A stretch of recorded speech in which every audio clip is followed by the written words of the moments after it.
নির্বাচনের আগে সমস্ত রাজনৈতিক দল যেন নির্বিঘ্নে প্রচারণা করতে পারে, নিরপেক্ষ একটি প্রশাসনিক এবং রাষ্ট্র ব্যবস্থা থাকে, সেই লেভেল প্লেইং ফিল্ড নিশ্চিত করতে হবে, যেটা আজকের এই সমাবেশের একটি দাবি। গত 16 বছরে আমাদের কাছ থেকে আল্লাহ তাআলা নিয়েছেন, আমাদের ধৈর্যের পরীক্ষা নিয়েছেন। আমরা সেই পরীক্ষায় উত্তীর্ণ হয়েছি বলেই আমাদেরকে এই রহমতের জুলাই উপহার দিয়েছিলেন। যেই জুলাইয়ে আমরা বাংলাদেশের মানুষের উপরে চেপে থাকা দৈত্য দানবের মতো 16 বছরের ফাঁসিবাদকে পরাজিত করেছি।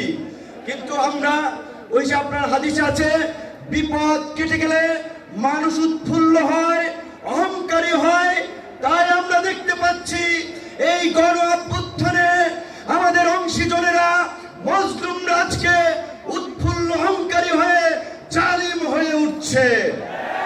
তাই আপনাদেরকে মনে করিয়ে দিতে চাই, আমরা যদি সীমা লঙ্ঘন করি, শেখ হাসিনার মতো আল্লাহ পাকও কিন্তু আমাদেরকে ছাড় দিবেন না। আজকে যেই ছাত্র জনতার সংগ্রামের মধ্য দিয়ে, যেই রক্ত এবং প্রাণের বিনিময়ে আমরা ঐতিহাসিক পরিবর্তন পেয়েছি, এই পরিবর্তনকে টেকসই করার জন্য আজকে বাংলাদেশের মানুষ যে শাসনতান্ত্রিক এবং সরকার ব্যবস্থার পরিবর্তনের আওয়াজ উঠিয়েছে, সরকারকে বলতে চাই, সেই শাসনতান্ত্রিক ব্যবস্থার মৌলিক পরিবর্তন না করে আপনারা নির্বাচনের দিকে হাঁটবেন না।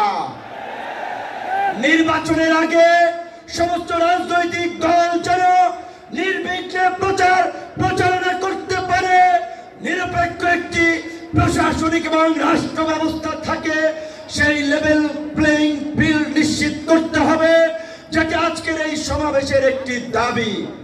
একই সাথে আমরা বলতে চাই, গত এই 11 মাস ধরে স্থানীয় সরকারের কোনো জনপ্রতিনিধি নাই, মানুষের একটা চরম ভোগান্তি। তাই অনতিবিলম্বে স্থানীয় সরকার নির্বাচনের মধ্য দিয়ে জনগণের এই দুর্ভোগ লাঘব করেন।